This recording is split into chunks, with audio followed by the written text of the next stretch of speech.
Cayo Julio César Augusto, 23 de septiembre de 1963 a c. 19 de agosto de 2014 DC, también conocido como Octavio, en latín, Octaviano, fue el fundador del Imperio Romano. Reinó como el primer emperador romano desde el año 27 a.C. hasta su muerte en el año 14 después de Cristo en Nola, cerca de Nápoles, Italia. César Augusto era en realidad una persona adinerada. Su patrimonio se estima en 4,6 billones de dólares modernos. Sin embargo, determinar su patrimonio neto exacto en términos modernos es una tarea compleja debido a las grandes diferencias en los sistemas económicos y valores de la antigua Roma en comparación con la actualidad. No obstante, hay varios factores que nos permiten pintar una imagen de la riqueza y el estatus financiero de Augusto. En primer lugar, Augusto provenía de una familia prominente y acomodada. Su tío abuelo, Julio César, amasó una riqueza considerable a través de exitosas campañas militares y esfuerzos políticos. Tras el asesinato de César, Augusto heredó una parte importante de esta fortuna, que sin duda contribuyó a su propia riqueza. Cuando Augusto ascendió al poder, manejó hábilmente las finanzas del Imperio Romano, implementando varias reformas y políticas económicas. Bajo su gobierno, el imperio experimentó un periodo de relativa estabilidad y prosperidad, lo que a su vez tuvo un impacto positivo en la riqueza personal de Augusto. Fomentó el comercio y el comercio, expandió las operaciones mineras y estableció un sistema de impuestos que aseguraba un flujo constante de ingresos a las arcas imperiales. Augusto también poseía grandes cantidades de tierra en todo el imperio. Poseía numerosas fincas, villas y propiedades agrícolas, que no solo le proporcionaban ingresos sustanciales, sino que también elevaban su estatus social. Estas propiedades a menudo eran trabajadas por esclavos o agricultores arrendatarios, generando ganancias para su propietario. Además, el control de Augusto sobre Egipto, una de las regiones más ricas del mundo antiguo, le permitió beneficiarse de sus abundantes recursos y oportunidades comerciales. La economía egipcia, que dependía en gran medida de la agricultura y del río Nilo, proporcionaba valiosos productos básicos como cereales, papiros y artículos de lujo que enriquecían las arcas de Augusto. Además, como primer emperador, Augusto tenía acceso al tesoro imperial, que acumuló grandes cantidades de riqueza a lo largo del tiempo. Este tesoro consistía en oro, plata, piedras preciosas y otros activos valiosos incautados durante las conquistas militares o adquiridos a través de tributos e impuestos. Al regresar a Italia, le dijeron que César en su testamento lo había adoptado como su hijo y lo había hecho su principal heredero personal. Tenía solo 18 años cuando, en contra del consejo de su padrastro y otras personas, decidió aceptar esta peligrosa herencia y se dirigió a Roma. Marco Antonio, el principal lugarteniente de César, que había tomado posesión de sus papeles y bienes y había esperado que él mismo fuera el principal heredero, se negó a entregar ninguno de los fondos de César, lo que obligó a Octavio a pagar los legados del difunto dictador a la población romana con los recursos que pudiera recaudar. Los asesinos de César, Marco Junio Bruto y Cayo Casio Langino, lo ignoraron y se retiraron hacia el este. Cicerón, el famoso orador que fue uno de los principales estadistas ancianos de Roma, esperaba hacer uso de él, pero subestimó sus habilidades. Celebrando juegos públicos, instituidos por César, para congraciarse con la población de la ciudad, Octavio logró ganar un número considerable de tropas del dictador para su propia lealtad. El Senado, alentado por Cicerón, rompió con Antonio, pidió ayuda a Octavio, concediéndole el rango de senador a pesar de su juventud, y se unió a la campaña de Mutina, Módena, contra Antonio, que se vio obligado a retirarse a la Galia. Cuando los cónsules que comandaban las fuerzas del Senado perdieron la vida, los soldados de Octavio obligaron al Senado a conferirle un consulado vacante. Bajo el nombre de Cayo Julio César, obtuvo el reconocimiento oficial como hijo adoptivo de César. Aunque lo normal hubiera sido añadir Octavianus, en referencia a su apellido original, prefirió no hacerlo. Hoy en día, sin embargo, se le describe habitualmente como Octavio, hasta la fecha en que asumió la designación de Augusto. Octavio pronto llegó a un acuerdo con Antonio y con otro de los principales partidarios de César, Marco Emilio Lépido, que le había sucedido como sumo sacerdote. El 27 de noviembre del año 43 a.C., los tres hombres recibieron formalmente un nombramiento dictatorial de 5 años como triunviros para la reconstitución del Estado, el segundo triunvirato. El primero fue el pacto informal entre Pompeyo, Craso y Julio César. El este fue ocupado por Bruto y Casio, pero los triunviros se repartieron el oeste. Elaboraron una lista de enemigos políticos, proscritos, y las consiguientes ejecuciones incluyeron a 300 senadores, uno de los cuales era el enemigo de Antonio, Cicerón, y 2000 miembros de la clase por debajo de los senadores, los equitas o caballeros. Al año siguiente, el equilibrio de poder comenzó a cambiar. Mientras que la expedición oriental de Antonio fracasó, la flota de Octavio, comandada por su antiguo compañero de escuela Marco Agripa, quien, aunque impopular entre los nobles influyentes, era un almirante de genio, derrotó totalmente a Sexto Pompeyo frente al cabo Nauloco, Béneco, en Sicilia. En este punto, el tercer triunviro, Lépido, tratando de disputar la supremacía de Octavio en el oeste por la fuerza, fue desarmado por Octavio, privado de su cargo triunviral y obligado a retirarse. Ignorando el derecho de Antonio a asentar a sus propios veteranos en Italia y reclutar tropas frescas, Octavio dio de baja a muchos legionarios y fundó asentamientos para ellos. Su rivalidad deliberada con Antonio por el eventual dominio del mundo romano se hizo cada vez más evidente. El matrimonio de Octavio 2 años antes había comenzado a ganarse a algunos de los nobles que anteriormente habían sido partidarios de Antonio. Octavio también lanzó una elaborada publicidad religiosa y patriótica, centrándose en el dios clásico del orden, Apolo, en contraste con el mecenas menos romano de Antonio, Dioniso, Baco. Además, Octavio había comenzado a anteponer a su nombre la designación de Imperator, para sugerir que era el comandante por excelencia, y ahora, aunque continuaba usando sus poderes triunvirales, omitía toda referencia a ellos en sus monedas, concentrándose gradualmente en el nombre llano y emotivo, César hijo de un dios. Pero, si Octavio quería competir con la antigüedad militar de Antonio, eran necesarios éxitos en una guerra extranjera, y así, Octavio, entre el 35 y el 33 a.C., libró 3 campañas sucesivas en el Ilírico y Dalmacia, partes de las actuales Eslovenia y Croacia, con el fin de proteger los accesos nororientales de Italia. Con la ayuda de Agripa, también derrochó grandes sumas de dinero en el adorno de Roma. Cuando Octavio fomentó el clamor público contra los regalos territoriales de Antonio a Cleopatra, estaba claro que un enfrentamiento entre los dos hombres era inminente. En el año 32 a.C. el triunvirato había terminado oficialmente, y Octavio, a diferencia de Antonio, profesaba no emplear más sus poderes. En medio de un virulento intercambio de propaganda, Antonio se divorció de Octavia, tras lo cual su hermano Octavio se apoderó del testamento de Antonio y afirmó encontrar en él pruebas dañinas del poder de Cleopatra sobre él. Cada líder indujo a las poblaciones bajo su control a prestar juramentos formales de lealtad a su propia causa. Recordando, sin embargo, que César había sido asesinado debido a su recurso al poder desnudo, Octavio se dio cuenta de que la clase gobernante lo recibiría como el terminador de la guerra civil.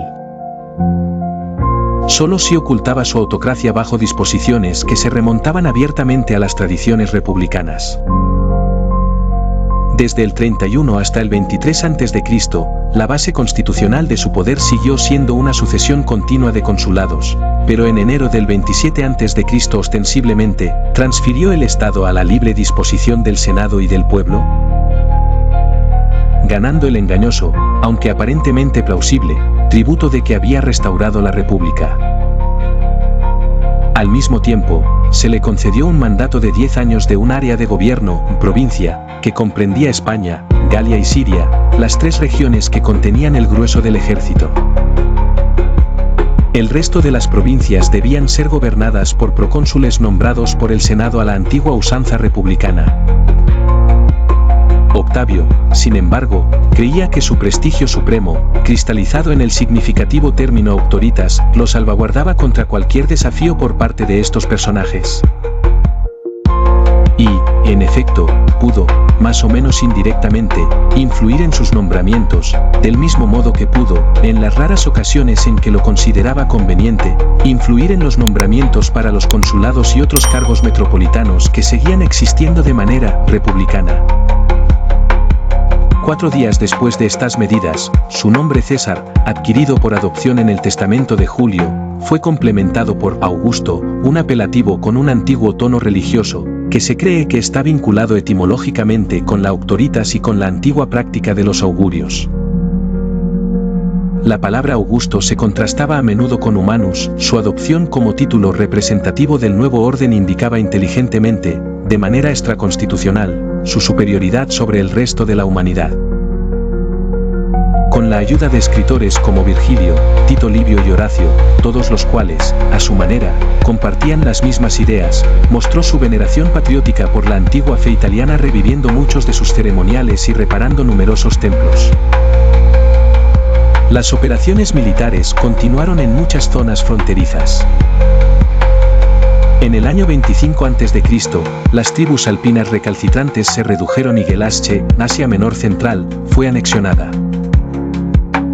Mauritania, por otra parte, fue transferida de la condición provincial romana a la de reino cliente, ya que las monarquías dependientes, como en la República posterior, soportaron una parte considerable de la carga de la defensa imperial. El propio Augusto visitó la Galia y dirigió parte de una campaña en Hispania hasta que su salud falló. En el año 23 a.C. volvió a caer enfermo y parecía estar a punto de morir. Sintiendo, en medio de informes de conspiraciones, que eran necesarios nuevos pasos constitucionales, procedió a poner fin a su serie de consulados en favor de un poder, Imperium Majus, que estaba completamente separado del cargo y sus inconvenientes prácticos. Mientras tanto, el propio Augusto viajó por Sicilia, Grecia y Asia, 22 a 19. Importantes reorganizaciones se llevaron a cabo donde quiera que iba. Y una inmensa satisfacción fue causada por un acuerdo en el año 20 a.C. con Partía, en virtud del cual los partos reconocieron el protectorado de Roma sobre Armenia y devolvieron los estandartes legionarios capturados a Craso 33 años antes. En el año 19 a.C., Agripa completó la subyugación de España. En este año hubo un cierto ajuste de los poderes de Octavio para permitirle ejercerlos más libremente en Italia. Y los 2 años siguientes fueron testigos de la legislación social que intentaba fomentar el matrimonio, regular las penas por adulterio y reducir la extravagancia. En el año 17 hubo celebraciones resplandecientes de rituales antiguos, conocidos como los Juegos Seculares, para purificar al pueblo romano de sus pecados pasados y proporcionar la plena inauguración religiosa de la nueva era. Aunque el principado no era un cargo que pudiera transmitirse automáticamente, Augusto parecía estar indicando sus puntos de vista con respecto a su sucesor final cuando adoptó a los 2 hijos de su hija Julia, de 3 y 1 año. Que a partir de entonces fueron conocidos como Cayo César y Lucio César. Su padre, Agripa, cuyos poderes habían sido renovados junto con los de su señor, regresó a Oriente. Pero ahora Augusto también dio un empleo importante a sus hijastros, los hijos de su esposa Livia de su matrimonio anterior, Tiberio y Druso el Viejo. A través de los Alpes, se anexionaron Naric y Miricie, que comprendían grandes partes de lo que hoy son Suiza, Austria y Baviera, y extendieron la frontera imperial desde Italia hasta el Alto Danubio, 16 a 15 AC. Probablemente fue durante estos años cuando se estableció un comité ejecutivo, o de redacción, Consilium, del Senado con el fin de ayudar a Augusto a preparar los asuntos senatoriales. Su carga administrativa también se vio aligerada por la expansión de su propio personal, caballeros, que ahora también podían ascender a una serie de puestos clave, y libertos, para formar los comienzos de un servicio civil que nunca había existido antes, pero que estaba destinado a convertirse en una característica esencial del sistema imperial. Poco a poco, también, se desarrolló una estructura administrativa completamente reformada de Roma, Italia y todo el imperio. El sistema financiero que lo hizo posible fue evidentemente mucho más eficaz que cualquier cosa que el imperio hubiera visto hasta entonces. El sistema se basaba en la tesorería central, Naerarium, pero los detalles de su relación con las tesorerías de las provincias, y en particular con la provincia de Augusto, todavía se comprenden de manera imperfecta. En parte porque, aunque el emperador registraba con orgullo sus donaciones a la tesorería central, no informaba de los fondos que pasaban en la dirección opuesta. Al parecer, la tributación que proporcionaba estos recursos incluía dos impuestos directos principales, un impuesto de capitación, tributum capitis, pagado en algunas provincias por todos los adultos y en otras solo por los varones adultos, y un impuesto sobre la tierra, tributum soli. La muerte de Lépido en el año 12 a.C. permitió a Augusto finalmente sucederlo como jefe oficial de la religión romana, el sumo sacerdote Pontifex Maximus. Ese mismo año, Agripa, también, murió. Augusto obligó a su viuda, Julia, a casarse con Tiberio en contra de los deseos de ambos. Durante los 3 años siguientes, sin embargo, Tiberio estuvo en el campo, reduciendo Panonia hasta el Danubio medio. Mientras que su hermano Druso cruzó la frontera del Rin e invadió Alemania hasta el Elba, donde murió en el año 9 a.C. Al año siguiente, Augusto perdió a otro de sus íntimos, Mecenas, que había sido el consejero de sus primeros días y fue un destacado mecenas de las letras. Tiberio, que reemplazó a Druso en Germania, fue elevado en el año 6 a.C. a una participación en el poder tribunicio de su padrastro. Pero poco después se retiró a la isla de Rodas. Esto se atribuyó a los celos de su sobrino Cayo César, quien fue introducido en la vida pública con gran fanfarria al año siguiente. Y los mismos elogios se hicieron a su hermano Lucio en el año 2 a.C., el año en que Augusto recibió su título culminante, padre de la patria, Pater Patrii. Cayo fue enviado al este y Lucio al oeste. Ambos, sin embargo, murieron pronto. Tiberio regresó a casa en el año 2, y en el año 4 Augusto lo adoptó como su hijo, quien a su vez tuvo que adoptar a Germánico, el hijo de su hermano Druso. Los poderes conferidos a Tiberio lo hacían casi igual a Augusto en todo, excepto en prestigio. La siguiente tarea de Tiberio fue consolidar la invasión y la organización provincial de Germania, 4 a 5 DC. Se planeaba una invasión de Bohemia y ya se había lanzado desde 2 direcciones cuando llegó la noticia de que Panonia e Ilírico se habían rebelado. Tuvieron que pasar 3 años para que la rebelión fuera sofocada. Y esto acababa de completarse cuando Arminio levantó a los germanos contra su gobernador romano Varo y lo destruyó a él y a sus 3 legiones. Como Augusto no podía reemplazar fácilmente las tropas, la anexión de Alemania Occidental y Bohemia se pospuso indefinidamente. Tiberio y Germánico fueron enviados a consolidar la frontera del Rin. A pesar de que Augusto ya estaba envejeciendo, estos años en asociación con Tiberio estuvieron marcados por innovaciones administrativas. La anexión de Judea en el año 6 después de Cristo, su cliente, el rey Herodes el Grande, había muerto 10 años antes.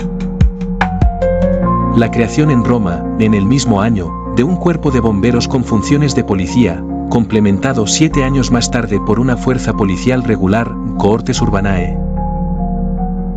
La creación de una tesorería militar, Naerarium Militare, para sufragar las recompensas de jubilación de los soldados con cargo a los impuestos, y la conversión del hasta entonces ocasional nombramiento de prefecto de la ciudad, Praefectus Urbi, en un cargo permanente, 13 después de Cristo. Cuando, en el mismo año, los poderes de Augusto fueron renovados por 10 años, tales renovaciones se habían concedido a intervalos durante todo el reinado. Tiberio se hizo su igual en todos los aspectos constitucionales. En abril, Augusto depositó su testamento en la Casa de las Vestales en Roma. Incluía un resumen de los recursos militares y financieros del imperio, Breviarium Totius Imperii, y su testamento político, conocido como Res Gesti Divi Augusti, Logros del Divino Augusto. Augusto fue uno de los grandes genios administrativos de la historia. La gigantesca obra de reorganización que llevó a cabo en todos los campos de la vida romana y en todo el imperio no solo transformó la decadente república en un nuevo régimen monárquico con muchos siglos de vida por delante, sino que también creó una paz romana duradera, basada en la facilidad de las comunicaciones y el floreciente comercio. Fue esta Pax Romana la que aseguró la supervivencia y la eventual transmisión de la herencia clásica, tanto griega como romana, y proporcionó los medios para la difusión del judaísmo y el cristianismo. Aunque su régimen era una autocracia, Augusto, siendo un maestro de la propaganda de muchos tipos, supo encubrir esa autocracia con formas tradicionalistas que satisfarían a una generación desgastada por la guerra, sobre todo, a la alta burguesía inmediatamente inferior y la nobleza dirigente.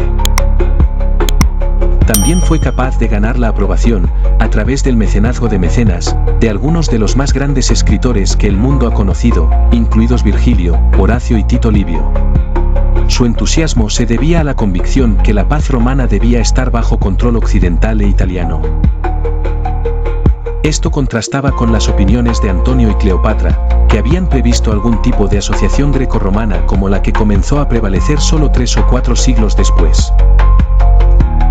La visión más estrecha de Augusto, aunque modificada a la admiración informada de la civilización griega, se basaba en sus orígenes italianos de un pequeño pueblo. Estos también fueron en parte responsables de su apego patriótico y anticuario a la religión antigua y de su política social puritana. Augusto era un hombre culto, autor de una serie de obras, todas perdidas: un panfleto contra Bruto, una exhortación a la filosofía, un relato de su propia vida temprana, una biografía de Druso, poemas y epigramas. La visión convencional de su carácter distingue entre su crueldad en los primeros años y su dulzura en la vida posterior.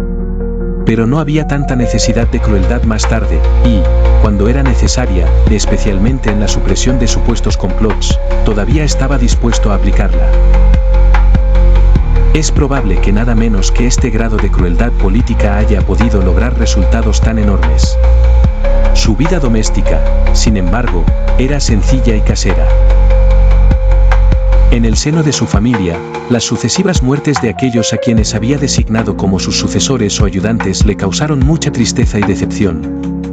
Su devoción a su esposa Livia Drusila se mantuvo constante, aunque le fue infiel.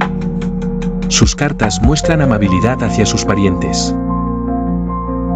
Sin embargo, exilió a su hija Julia por ofender sus actitudes morales públicas, y exilió a su hija por Agripa por la misma razón. También exilió al hijo de Agripa y Julia, Agripa póstumo, aunque la sospecha de que más tarde lo mandó matar no está probada. En cuanto a los parientes varones de Augusto, que eran sus ayudantes, les era leal, pero los empujaba tan duro como se impulsaba a sí mismo. Los necesitaba porque la carga era muy pesada, y los necesitaba especialmente en el ámbito militar porque no era un gran comandante. En Agripa y Tiberio y en varios otros, tenía hombres que suplían esta deficiencia, y aunque, en su lecho de muerte, se dice que desaconsejó una mayor expansión del imperio, él mismo, con su ayuda, había expandido sus fronteras en muchas direcciones. Su condición física estaba sujeta a una multitud de males y debilidades, muchas de ellas recurrentes. De hecho, en su juventud, en particular, fue solo su voluntad indomable la que le permitió sobrevivir, un extraño preludio a una vida de trabajo sin precedentes e inigualable. Su apariencia es descrita por el biógrafo Suetonio: fue inusualmente apuesto y sumamente elegante en todos los periodos de su vida, aunque no se preocupó por el adorno personal. El semblante de Augusto resultó ser una bendición para los griegos y los orientales helenizados, que eran los mejores escultores de la época, ya que elevaron sus rasgos a un tipo imperial conmovedor e inolvidable, que los artistas de Napoleón, entre otros, emularon con entusiasmo. Los bustos contemporáneos de Augusto, reflejados en sus monedas, formaron parte de un importante renacimiento de las artes en el que los estilos itálico y helénico se mezclaron discreta y brillantemente. Todavía se conservan en Roma los severos pero delicados relieves del Ara Pacis, altar de la paz, que representan una procesión religiosa en la que participan los líderes nacionales. También hay escenas de la mitología romana. El altar fue dedicado por el Senado y el pueblo de Roma en el año 13 a.C. para conmemorar la pacificación de la Galia y España. Las obras maestras arquitectónicas de la época también fueron numerosas, y algo de su monumental grandeza y pureza clásica se puede ver hoy en Roma en los restos del Teatro de Marcelo y del enorme Foro de Augusto, flanqueado por columnatas y que culmina en el templo de Marte el Vengador de Julio César. Fuera de Roma, también, hay abundantes monumentos conmemorativos de la época de Augusto, a ambos lados de los Alpes. Por ejemplo, hay monumentos para celebrar la sumisión y la lealtad de las tribus locales, un elegante arco en Segusio, Susa, y un trofeo de piedra cuadrado, coronado por un tambor cilíndrico, en la Turbie. Desde la mansión de Livia en las afueras de Roma, en Prima Porta, llega un recordatorio de que no todo el arte de la época era formal y grandioso. Una de las habitaciones está adornada con pinturas murales que representan un jardín encantado. Más allá de un enrejado hay huertos y macizos de flores, en los que pájaros e insectos se posan entre el follaje. El propio Augusto no tenía ningún interés en el lujo personal. Sin embargo, si alguna vez él o sus asociados tenían tiempo libre, tales eran las habitaciones en las que lo pasaban. Más de 2000 años después, es un legado que aún recordamos. Augusto se erige como uno de los ejemplos supremos de la historia de sabiduría práctica en el arte de gobernar.